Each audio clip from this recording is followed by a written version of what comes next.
आता तोंडातली आहे का कुकरची शिटी आहे?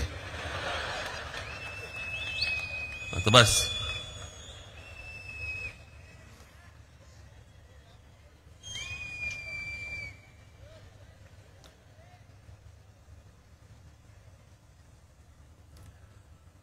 आज संध्याकाळपासून मला माहित नाही काहीतरी खोकला सुरू झाला मला.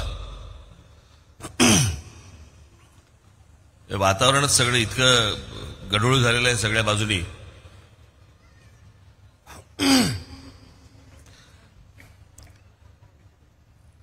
चुकून मागून भाषणामध्ये जर समजा काही खोकला बिकला मला आला तर कृपया मला माफ करा.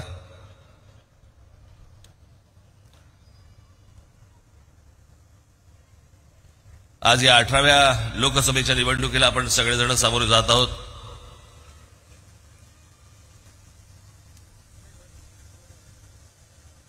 डॉक्टर श्रीकांत शिंदे यांनी आता सांगितलं की काहीतरी फेविकॉल का जोड आहे.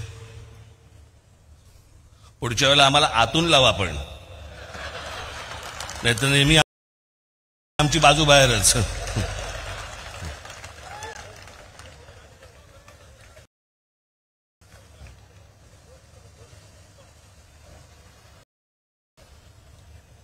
आज इथे ठाण्यामध्ये आल्यावरती आनंद मठामध्ये गेलो.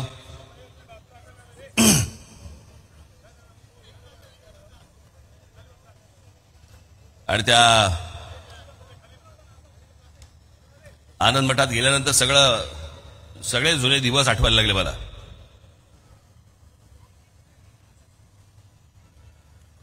माझे आणि आनंद दिघेंचे एक वेगळ्या प्रकारचे एक मैत्रीपूर्ण संबंध होते.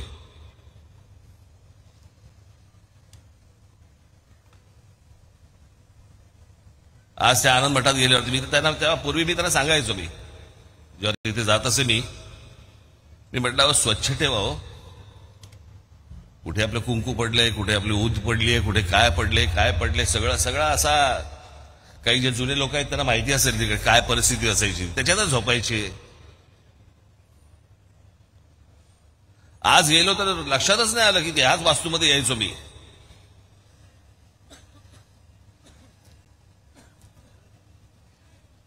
पण त्यांच्याबरोबर तेव्हा ठाणं फिरताना पण मजा यायची.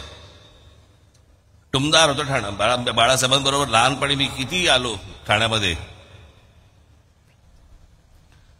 आणि तेव्हा ते काय आचारसंहिता 10च्या आधी बंद वगैरे असले काही प्रकार नव्हते. 12-12, 1-1 वाजेपर्यंत भाषणं चालू असायची. आणि व्यासपीठं अशी काही एवढी मोठी व्यासपीठं पण नाहीत, अशी लहान व्यासपीठं असायची. गाद्या असायचे, लोड असायचे, समोर लोक बसलेले असायचे.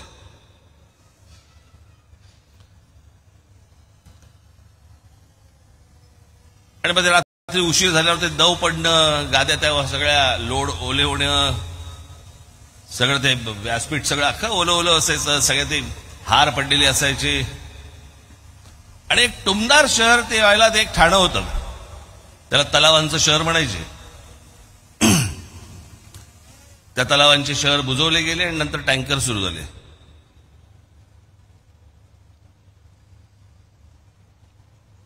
आपलं पुणा काय, मुंबई काय, ठाणा काय. आता म्हणजे मी असं काय फार लांब म्हणत नाहीये, 30-35 वर्षापूर्वीच असेल फार तर. कोणे एके काळी वगैरे असं काही नाही. पण छान टुमदार. मला असं वाटतं की अशी शहरं ही आपल्याकडनं उभी राहिली पाहिजेत. आता या इमारती सगळ्या बाजूनी उभ्या राहत आहेत, कॉन्क्रीट जंगल्स उभी राहत आहेत.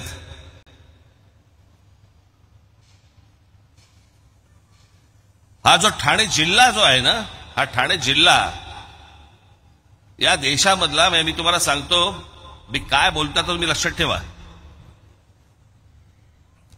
आज ही ठाणे लोकसभा कल्याण लोकसभेची संयुक्त ही सभा आहे.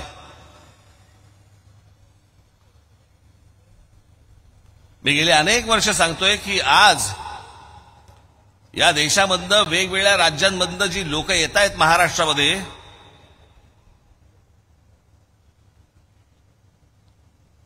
तुम्ही कितीही काम करा, कितीही रस्ते बांधा, कितीही पूल बांधा, कितीही काही करा, पण जोपर्यंत हे बाहेरचे लोंढे जोपर्यंत थांबणार नाहीत, तोपर्यंत तुम्ही कितीही विकास केलात तरी या शहरांमध्ये काहीही घडू शकणार नाही.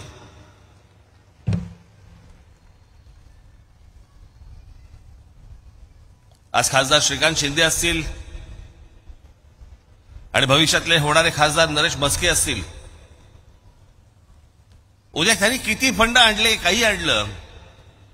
मी खास करून ठाणे जिल्ह्याबद्दल बोलतोय. मला वाटत नाही भारतामध्ये, संपूर्ण भारतामध्ये, कदाचित जगात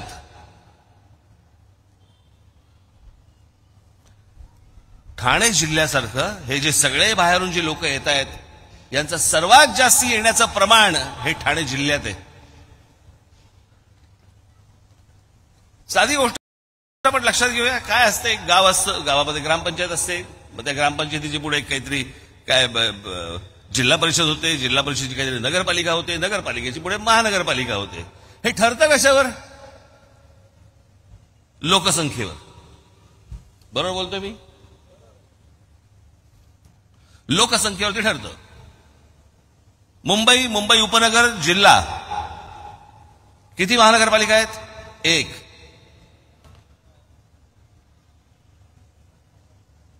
पुणे जिल्हा किती महानगरपालिका आहेत? 2. पुढे तुम्ही कुठच्याही महानगरपालिका, संभाजीनगर काढा, नागपूर काढा, नाशिक काढा, तुम्ही कुठच्याही महानगरपालिका काढा, लोकसंख्येनुसार 1 महानगरपालिका आहे जिल्ह्याला. हा ठाणा हे एकमेव जिल्हा आहे ज्या एका जिल्ह्यामध्ये 7 ते 8 महानगरपालिका आहेत. एका जिल्ह्यामध्ये एवढ्या महानगरपालिका. इकडच्या लोकांनी तर लोकसंख्या वाढवली नाही. म्हणजे जे प्रमाण बाहेरून येण्याचं आहे हे प्रमाण सर्वात जास्ती हे ठाणे जिल्ह्यामध्ये आहे. ठाणे महानगरपालिका, नवी मुंबई महानगरपालिका, कल्याण डोंबिवली महानगरपालिका, मीरा भाईंदर महानगरपालिका, भिवंडी महानगरपालिका, त्याच्यात अजून कुठे राहिले? उल्हासनगर महानगरपालिका, वसई महानगरपालिका, अंबरनाथ महानगरपालिका. एका जिल्ह्यामध्ये इतक्या महानगरपालिका, म्हणजे विचार करा या जिल्ह्यामध्ये माणसं आली किती आणि येतात किती.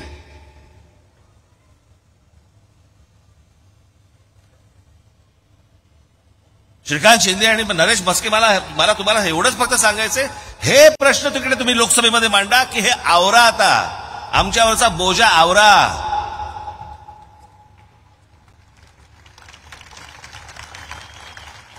आम्ही उद्या इथे काही मेट्रो आणली, काही आणलं, काहीही आणायचा प्रयत्न केला तरी ते यशस्वी होणार नाही. कारण जोपर्यंत लोकसंख्या वाढते आहे तोपर्यंत हे पुरंच पडणार नाही. आणि ह्या सगळ्या महानगरपालिका सगळ्या विस्कटलेल्या आहेत, त्या अजून विस्कटून जाणार. जो मूळ राहणारा माणूस आहे, जो मूळ करदाता म्हणून ज्याला आपण म्हणूया, त्याच्या हाताला, नशिबाला काहीही लागणार नाही. ही 18वी लोकसभेची निवडणूक आपण लढवतो आहोत. या लोकसभेच्या निवडणुका, या विधानसभेच्या निवडणुका, या महानगरपालिकांच्या निवडणुका आपण दरवेळेला कशासाठी लढवतो? ही शहरं चांगली झाली पाहिजेत, माझा विभाग चांगला व्हायला पाहिजे, माझा महाराष्ट्र चांगला झाला पाहिजे. पण हे जर अशा प्रकारचे जर समजा बाहेरून येणाऱ्या माणसांची जर संख्या रोजच्या रोज वाढत असेल, मग लोक म्हणणार बघा कसा संकुचित विचार. याच्यात कसला संकुचित विचार आला?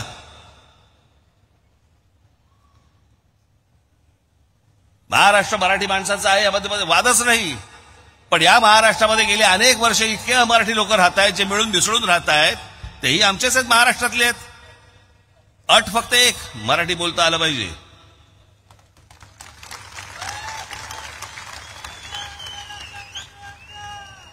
प्रत्येक राज्याची जी राजभाषा आहे ती कोणी बाहेरून कुठूनही आलात तरी तुम्हाला ती शिकली गेली पाहिजे. उद्या आम्ही तुमच्या राज्यात आलो, आम्ही तुमची भाषा शिकू, पण येणार नाही.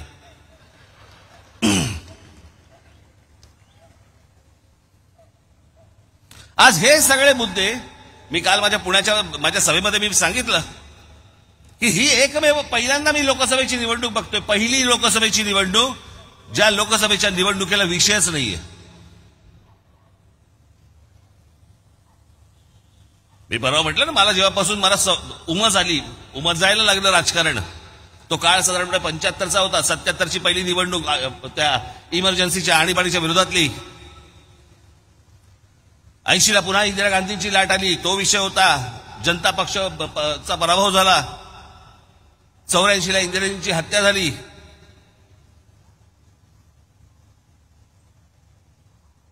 ला बोफोर्स प्रकरण झालं. 91 ला राजीव गांधी गेले. 96 ला बाबरी मशिदीचा ढाचा पडला होता, त्याच्यावरती निवडणूक झाली. 98 ला कांदा विषयावरती निवडणूक झाली. 99 ला कारगिल आणि विदेशी बाई या विषयावरती निवडणूक झाली. 2004 ला इंडिया शायनिंग झालं. परत अजून 2009 ला अजून काही विषय होते. 2024 ला मोदींची लाट आली. 2019 ला हे सगळं पुलवामा बिलवामा काहीतरी झालं. आज विषयच नाही. आणि हे विषय कोणताही विषय नसल्यामुळे सगळेजण आई बहिणीवरनं एकमेकांचा उद्धार करतात. खरं तर हे विषय मांडले पाहिजेत लोकांसमोर. लोकांच्या जीवन मरणाचे रोजचे जे विषय आहेत हे मला असं वाटतं विषय आले पाहिजेत. काय निवडणूक चालू आहे, कशावर निवडणूक चालू आहे? वडील चोरले.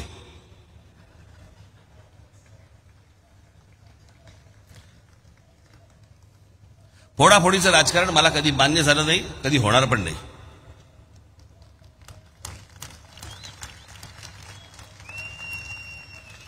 पण या सगळ्या ह्याच्यामध्ये जे आज बोलतायत की आमचा पक्ष फोडला, आमचा पक्ष फोडला, तुम्ही जे सगळे एकत्र जे बसलेला आहात ना एका कच्च्या तरी आघाडीत, जरा एकमेकांकडे एकदा बघा. आपण काय उद्योग केलेत ते.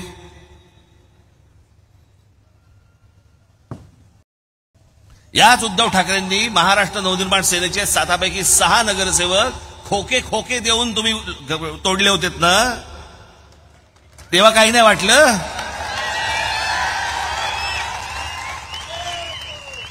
मागितले असते तर दिले असते.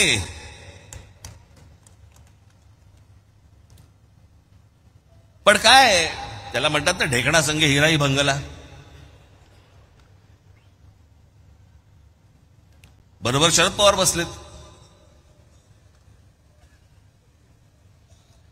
या फोडाफोडीच्या राजकारणाची या महाराष्ट्रामध्ये जर कोणी सुरुवात केली असेल तर ती शरद पवारांनी सुरुवात केली. पहिल्यांदा काँग्रेस फोडली त्यांनी.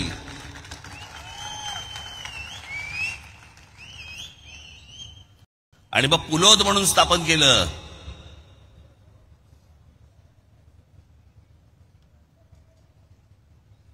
साधारणपणे 77-78 सालची 78 वगैरे सालची गोष्ट असली. पुलोद म्हणून स्थापन केलं. पहिल्यांदा या महाराष्ट्रामध्ये अशा प्रकारचं फोडाफोडीचं राजकारण पहिलं जे सुरू झालं हे शरद पवार साहेबांनी सुरुवात केली या गोष्टींची.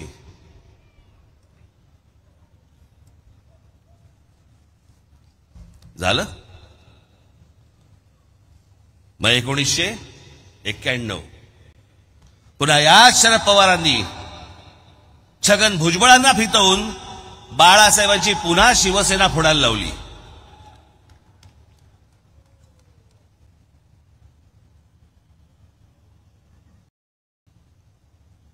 त्यावेळेला शिवसेनेचे आमदार फोडण्याचं काम याच शरद पवारांनी केलं होतं.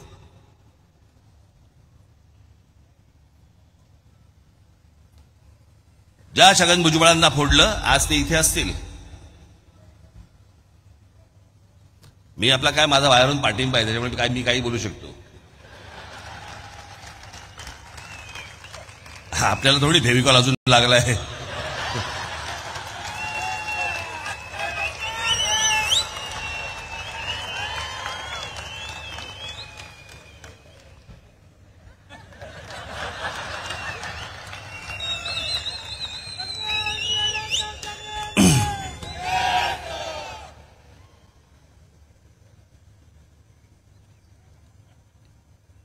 त्याच्यानंतर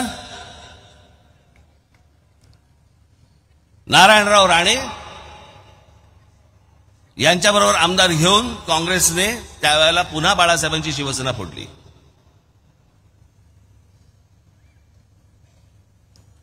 मला आजचं नेतृत्व तेव्हा कुठे टाहो फोडताना दिसलं नव्हतं.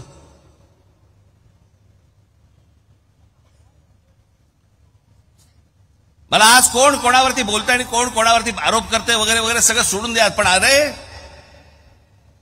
तुम्ही म्हणता ना माझे वडील चोरले, माझे वडील चोरले. ज्या वडिलांबद्दल जर एवढं प्रेम आहे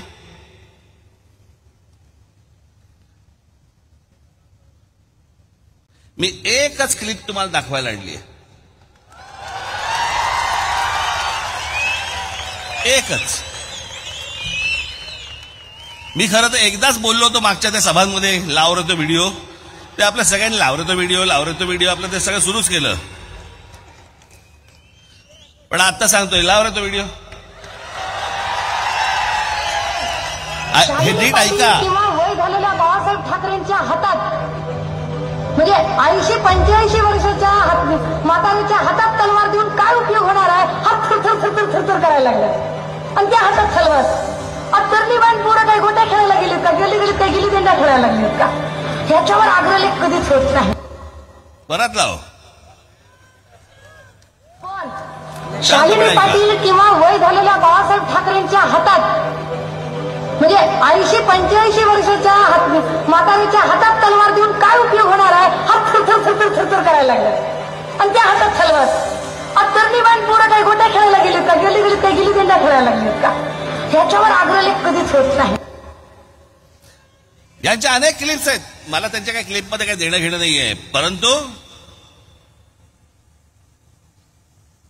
ज्या माननीय बाळासाहेबांबद्दल वक्तव्य करणाऱ्या या बाई 70-75-80 वर्षाच्या म्हाताऱ्याच्या हातामध्ये तलवार दिल्यावरती लटलटणारा हा हात, असं बोलणाऱ्या व्यक्तीला तुम्ही तुमच्या पक्षाची प्रवक्ती करता, तुमच्या पक्षाचे नेते करता आणि तुम्ही तुमच्या वडिलांवरती प्रेम आहे म्हणून सांगता.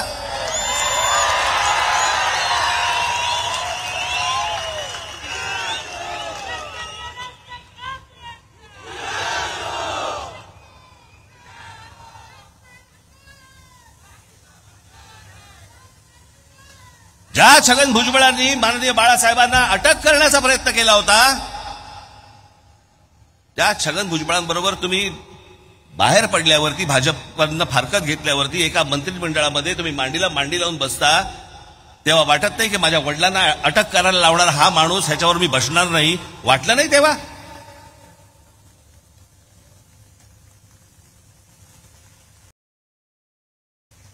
कसला फोडाफोडीचं राजकारण सांगताय तुम्ही?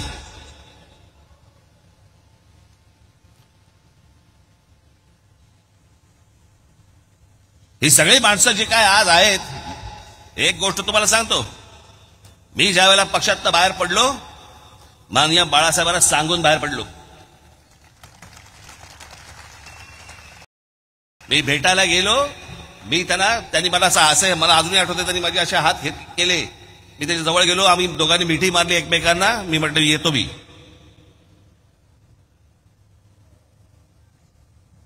काय करणार आहेस म्हटलं मला माहित नाही. पण एक निश्चित मनात होतं, माननीय बाळासाहेब ठाकरे सोडून कोणाच्याही हाताखाली काम करणार नाही.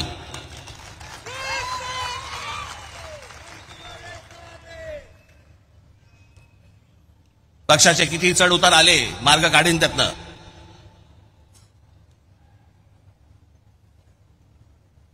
यांनी काय पाहिलंय?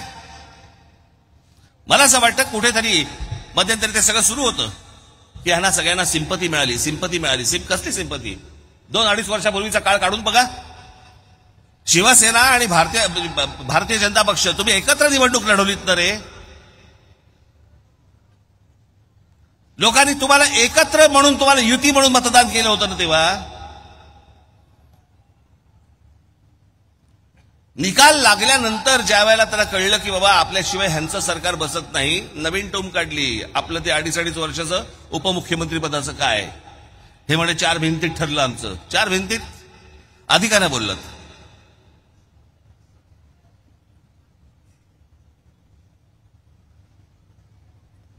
म्हणे अमित शहा आणि आमची म्हणे बैठक झाली एका खोलीमध्ये आणि तिकडे ठरलं की आम्ही 2.5 वर्षाचं आम्ही करणार. नरेंद्र मोदींची सभा झाली, तिथे हे व्यासपीठावरती उपस्थित नरेंद्र मोदी स्वतःच्या भाषणामध्ये सांगतायत की आमचा पुढचा मुख्यमंत्री देवेंद्र फडणवीस असणार. का नाही आक्षेप घेतलात? अमित शहाच्या सभेमध्ये व्यासपीठावर तुम्ही बसलेले होतात, तिथे अमित शहा म्हणाले आमचा पुढचा मुख्यमंत्री देवेंद्र फडणवीस असणार. का नाही आक्षेप घेतलात तेव्हा तुम्ही? निवडणुकीचे निकाल लागल्यानंतर तुम्ही सगळ्यांना जगाला सांगताय की माझ्याबरोबर 2.5 वर्षाचा करार केलेला, मग आधी काय सांगितलं तुम्ही? लाखो लोकांची मतं वाया घालवलीत आणि त्याच्यानंतर ज्यांच्या विरोधामध्ये तुम्ही निवडणूक लढवलीत त्यांच्याबरोबर जाऊन तुम्ही तिकडे विधानसभेमध्ये बसलात काँग्रेस आणि एनसीपी बरोबर.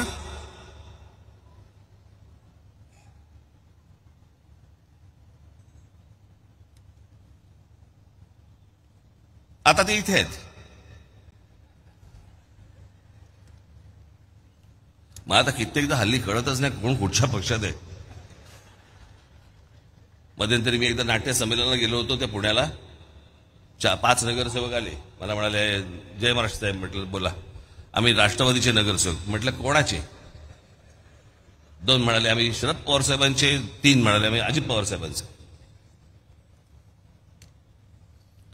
हे तुम्हाला सांगण्याचं कारण एवढं की ह्या सगळा जो काही अख्खा गोंधळ जो उडाला 2019 नंतर तो कशामुळे उडाला? तुमच्या महत्वाकांक्षेपायी. म्हणजे राज ठाकरेंनी नरेंद्र मोदींवरती टीका केली. हो केली. मी जाहीरपणे सांगतो. सांगितलं त्याशी गुढीपाडव्याच्या सभेमध्ये. जी गोष्ट मला पटली नाही त्याला मी विरोध करतच राहणार. जी गोष्ट चांगली केली त्याला मी पाठिंबा देतच राहणार.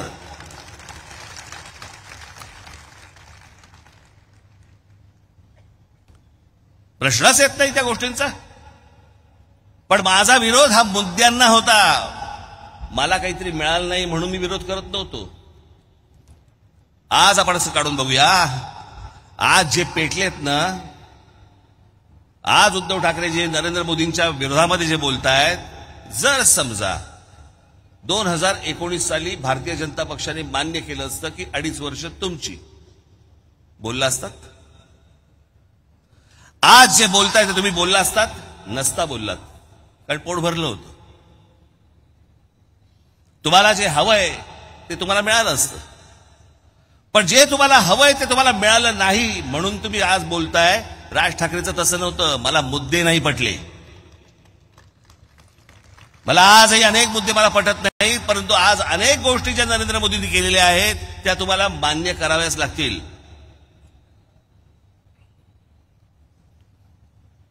या देशामध्ये असंख्य लाखोने आज चांगले मुसलमान राहतात. या देशाला मानणारे मुसलमान राहतात. या देशावरती प्रेम करणारे मुसलमान राहतात. त्यांना असले कुठचेही दंगे बिंगे वगैरे असल्या कुठच्याही गोष्टी नको असतात. पण त्यात अनेक अशा मुठभर काही वाह्यात अवलादी पण आहेत.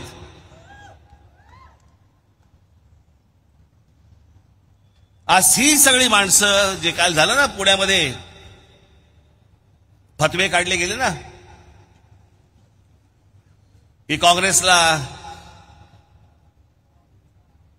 त्याच्यानंतर त्या काय उभाटा सेनेला त्यांना फतवे काढले की ह्यांना मतदान करावं, मुसलमानांनी मतदान करावं. का? कारण गेल्या 10 वर्षामध्ये वाह्यातपणा करायला, डोकं वर काढायला मिळालं नाही. तळमळतात, आतून तडफडतायत की जर डोकं वर काढलं आणि चेचलं तर. आणि त्याच्यासाठी म्हणून ह्यांचे हे सगळे पाठिंबे सगळे सुरू आहेत ह्यांना देण्याचे. या देशाच्या सुरक्षेचा प्रश्न आहे. आज माझी श्रीकांत शिंदे, नरेश म्हस्के, मला तुम्हाला सगळ्यांना आणि महाराष्ट्रातल्या सगळ्या खासदारांना मला सांगणं आहे, हे फक्त मी तुमच्यासाठी आणलंय. कदाचित तुम्ही मागच्या माझ्या सभेच्या वेळेला विसरला असाल म्हणून मी तुम्हाला परत सांगण्यासाठी, दाखवण्यासाठी म्हणून मी फक्त तुम्हाला आणलंय. हे मी तुम्हाला जे दाखवतोय हे फक्त एका मुंबऱ्यातलं आहे. मी महाराष्ट्राचं बोलतच नाही, ठाणे जिल्ह्याबद्दल बोलत नाही, महाराष्ट्र बोलत नाही, की देश बोलत नाही. फक्त मुंबऱ्याबद्दल ही गोष्ट तुम्हाला सांगतोय. मुंब्रा परिसरात सिमी आतंकवादी संघटनेच्या 6 हस्तकांना अटक. 20 डिसेंबर 2001 रोजी संसद हल्ल्याप्रकरणी अबू अजमा याच्या मुंबऱ्यातून अटक. संसदेमध्ये जो हल्ला झाला होता त्याचा जो गुन्हेगार सापडला तो या मुंबऱ्यात सापडला. 16 मार्च 2002 हिजबुल मुजाहिद्दीनच्या 4 अतिरेक्यांना अटक. 23 जानेवारी 2004 नेत्याच्या हत्येचा कट रचल्याच्या प्रकरणी एका अतिरेक्याला मुंबऱ्यातून अटक. गुजरात पोलीस चकमकीत ठार झालेल्या इशरत जहां शेख ही पण मुंबऱ्यात राहत होती. 2016 मध्ये आयसिसच्या मुजबीर शेख हा मुंबऱ्यात अमृतनगर येथे राहत होता. 17 एप्रिल 2003 रोजी लष्कर ए तोयबाच्या 2 अतिरेक्यांना अटक. 16 मे 2003 मुलुंड बॉम्बस्फोट प्रकरणी मोहम्मद नमुद्दीन या व्यावसायिकाला अटक. देशद्रोही कारवायांसाठी आत्ताच्या काळात झालेल्या अटका. सप्टेंबर 22 मध्ये मुंबऱ्यातून देशविघातक कारवायांसाठी 4 पॉप्युलर फ्रंटच्या कार्यकर्त्यांना अटक. 2017 मध्ये एटीएसने याच मुंबऱ्यातून 4 जणांना देशविघातक कारवायांसाठी अटक केली आहे. 29 ऑक्टोबर 2023 ला पॅलेस्टाईनला पाठिंबा देण्यासाठी मुंबऱ्यात निदर्शने झाली. कुठे पॅलेस्टाईन, कुठे मुंब्रा. एप्रिल 2017 मध्ये मुंबऱ्यात शामशाद शेख नावाच्या आयसिसशी संबंध असल्यावरून अटक झाली. त्यावेळेला सामनामधून अग्रलेखात मुंब्रा हे कसं दहशतवादाचं स्थान बनत आहे यावर अग्रलेख पण लिहिला होता. आता नाही बोलणार. ऑगस्ट 2017 मध्ये मुंब्रा कौसातून एटीएसने मोठ्या प्रमाणावरती स्फोटक हस्तगत केली, ज्यात 15 किलो अमोनियम नायट्राइट आणि 9 डिटोनेटर्स हे पण सापडले. ऑक्टोबर 2023 मध्ये मुंबऱ्यातून लष्कर ए तोयबा आणि ISI शी संबंध असल्याच्या आरोपावरून मुंबऱ्यातून काही तरुणांना अटक केली. टाटा इन्स्टिट्यूट ऑफ सोशल सायन्सेसच्या 2014चा एक अहवाल आहे, टाटा इन्स्टिट्यूट, ज्यात मुंबऱ्यातील वाढती गुन्हेगारी मुस्लिम गेटो करून कसे राहत आहेत यावर चिंता व्यक्त केली आहे. या अहवालातील मुद्दे ड्रग्ज आणि देशविघातक कारवायांमध्ये गुंतलेल्यांमध्ये इथे महिला मुली यांचं रोजचं आयुष्य धोक्यात आहे. हे सगळं आपल्या आजूबाजूला चालू आहे. मी लांबची गोष्ट सांगत नाही तुम्हाला. आज माझ्या समोर इतक्या माता भगिनी समोर बसलेल्या आहेत. कोण तुमची रिक्षा चालवतंय, कोण तुमच्या गाड्या चालवतंय, कोणाबरोबर बसताय, कोण तुमच्या बाजूने चाललेला आहे, काही सुरक्षेचा विषयच नाही.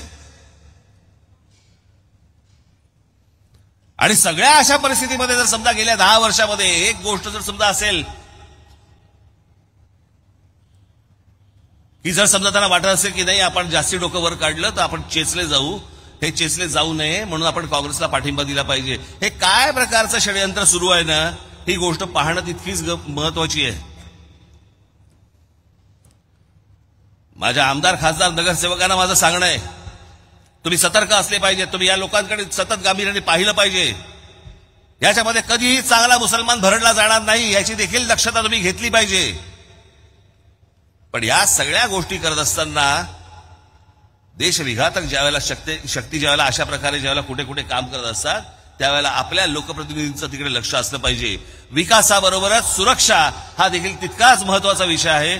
तो मला असं वाटतं येणाऱ्या भविष्यातल्या ह्या सर्व मंडळी हे आपापले सगळे मतदारसंघ चांगल्या पद्धतीने सांभाळतील या एका अपेक्षेसाठी म्हणून मी याची ही सभा घेतलेली आहे. आज मी श्रीकांत यापुढे नरेश या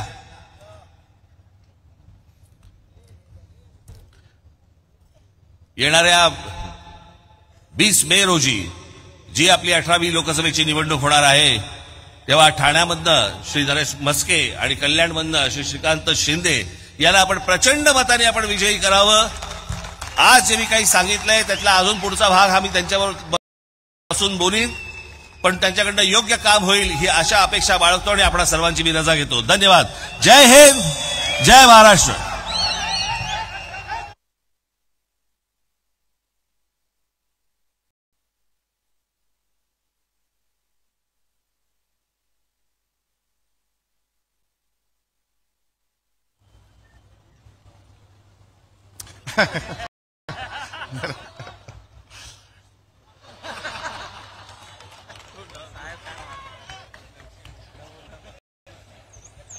राष्ट्रगीत होईल आणि आपली सभा संपेल. कृपया राष्ट्रगीतासाठी उभे राहा.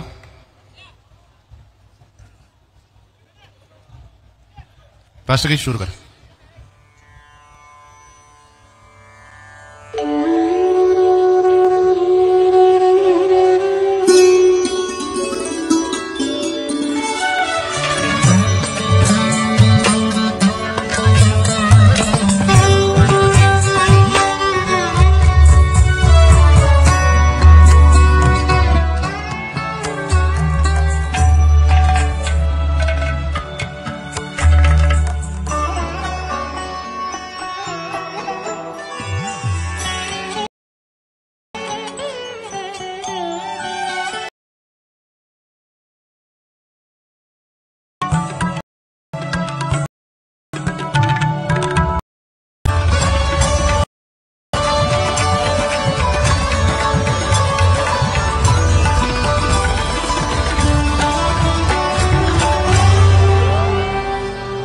भारत माता की.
जमलेल्या माझ्या तमाम हिंदू बांधवांनो, भगिनींनो आणि मातांनो,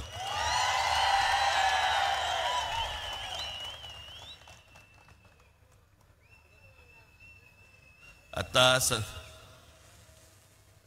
तोंडातली आहे का कुकरची शिटी आहे?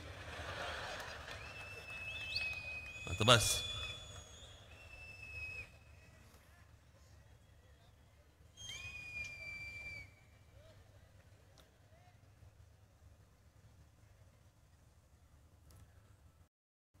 आज संध्याकाळपासून मला माहित आहे काहीतरी खोकला सुरू झाला मला.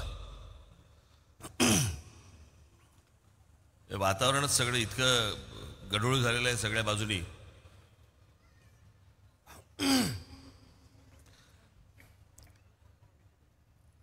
चुकून मागून भाषणामध्ये जर समजा काही खोकला बिकला मला आला तर कृपया मला माफ करा.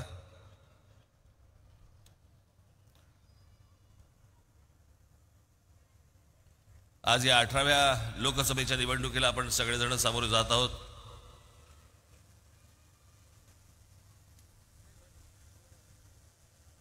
डॉक्टर श्रीकांत शिंदे यांनी आत्ता सांगितलं की काहीतरी ये फेविकॉल का जोड आहे. पुढच्या वेळेला आम्हाला आतून लावा आपण, नाहीतर नेहमी आमची बाजू बाहेरच.